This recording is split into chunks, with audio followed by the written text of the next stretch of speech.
આજે આપણે બનાવીશું એકદમ ઇઝી રીતે દાલ પકવાન, એકદમ ટેસ્ટી। તો તેના માટે 1 વાટકી ચણાની દાળ લીધી છે। તેને મેં સરસ રીતે વોશ કરી અને કલાક માટે પલાળી છે। હવે કલાક થઈ ગયો છે। મેં કુકરમાં દાળને લઈ લીધી છે। કુકરમાં જ્યારે દાળ મૂકીએ ત્યારે અડધી વાટકી મગની દાળ પણ એડ કરવાની। 1.5 ગ્લાસ જેટલું પાણી એડ કર્યું, મીઠું એડ કર્યું, હલ્દી પાવડર અને ઓઇલ એડ કરવાનું, જેથી શાઇનિંગ ફાઇન આવશે। હવે 4 થી 5 વિસલ કરવા મૂકી દઈશું। ત્યાં સુધી આપણે પકવાનની તૈયારી કરી દઈએ। તો 1 વાટકી મેંદો અને 1 વાટકી ઘઉંનો લોટ લીધો, સાથે મીઠું એડ કર્યું, જીરું એડ કર્યું, હાથેથી ક્રશ કરેલો અજમો અને એકદમ ગરમ તેલ લેવાનું છે। થોડું તેલ એડ કરતા જઈ અને લોટને મિક્સ કરતા જવાનું। તો 4 મોટી ચમચી જેટલું તેલ આમાં એડ કરવાનું છે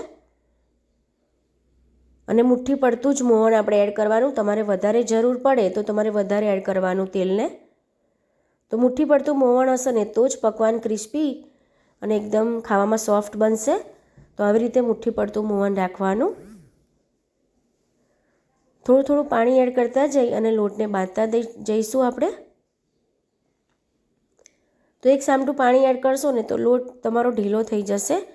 આપણે આવી રીતે લોટનું સ્ટ્રક્ચર રાખવાનું, ઢાંકી અને સાઈડ પર મૂકીશું। ત્યાં સુધી ધાણાની ચટણી કરી દઈએ। તો ધાણા, લીલા મરચાં, થોડાક સિંગદાણા, લીંબુનો રસ, થોડી સુગર એડ કરવાની છે। ખટાશ અને ગરપણ આગળ પડતું હશે ને તો ચટણી ફાઇન લાગશે। જીરુંનો ટેસ્ટ ફાઇન લાગશે તો જીરું એડ કરીશું, મીઠું અને બેસનની સેવ નાખી થોડું પાણી એડ કરી અને મેં ચટણી બનાવી લીધી છે। તમે જોઈ શકો છો કેટલી સરસ ચટણી થઈ છે।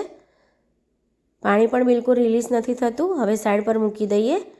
તો ડો ચેક કરી લઈએ। તમે જોઈ શકો છો ડો પણ આપણો સરસ એવો રેડી થઈ ગયો છે।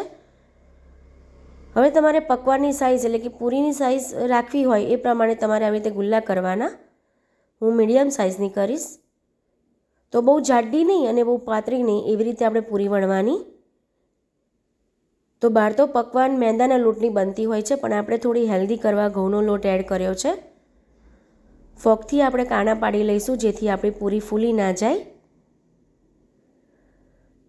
તો આ રીતે પકવાન તમે જરૂરથી બનાવજો, બહુ જ ફાઇન લાગશે। બધી પકવાન એવી રીતે રેડી કરી દઈશું વણીને। હવે મીડિયમ ગરમ તેલમાં આપણે પકવાનને ફ્રાય કરીશું। બંને સાઈડથી સરસ એવી આપણે પકવાનને થવા દેવાની છે।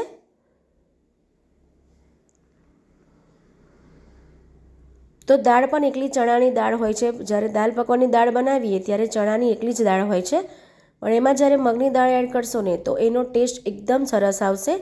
એક વખત તમે આ મારી સ્ટાઇલમાં મારી રીતે જરૂરથી બનાવજો, ઘરમાં બધાને જ બહુ ભાવશે। પકવાન રેડી છે।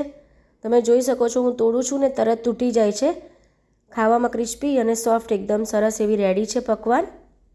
તો દાળ પણ આપણી રેડી છે। તો દાળને એકદમ ગળી નથી જવા દેવાની। આવી રીતે દાળ આપણા દાણા રહે ચણાની દાળના, એવી રીતે આપણે એનું સ્ટ્રક્ચર રાખવાનું દાળનું। હવે વઘાર કરી દઈશું। તો ઓઇલ, જીરું, થોડી હિંગ, 1 સૂકું લાલ મરચું, 2 લીલા મરચાં અને અડધું ટામેટું એડ કર્યું। તો આમાં બીજા કોઈ જ વધારાના મસાલા એડ નથી કરવાના, જે રેગ્યુલર મસાલા આવે એ જ યુઝ કરવાના। મીઠું એડ કર્યું જેથી ટામેટાં ફટાફટ કૂક થઈ જાય।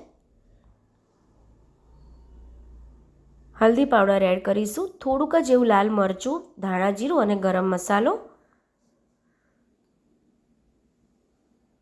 અને દાળ પણ એડ કરી દઈશું। તો આ રીતે દાળનો દાણો હોય તૂટી જાય અને ખાવામાં બહુ જ ફાઇન લાગશે તમે આ રીતે રાખશો તો।